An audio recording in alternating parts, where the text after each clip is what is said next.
ఇంత మట్టితో వచ్చేసి నా మీద పడిపోతుంది. ఇవ్వండి, ఇవి మా లక్కీకి ఇష్టమని చేస్తాను. వీటి కోసం అనమాట ఈ చిన్నపిల్లలు కొట్టుకుంటున్నాయి.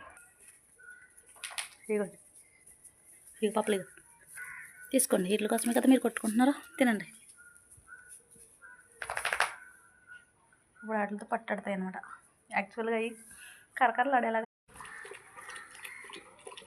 నేను ఇస్తాను పప్పలో. ఇలా రా, దాన్ని తిన్నావు రవణ పప్పలతో అన్నం పెట్టాను చూడండి. గవ్వలు చేశాను, ఒక గవ్వ ఇచ్చాను అట్లకి ఇంట్లోది. దాన్ని ఇచ్చుకుని అలా అమ్మ తినేస్తుందని అది నోట్లోది లాగేసుకుంటాం చూడండి. అది నోట్లో ఎట్టు మరి లాగేసుకుంటుంది.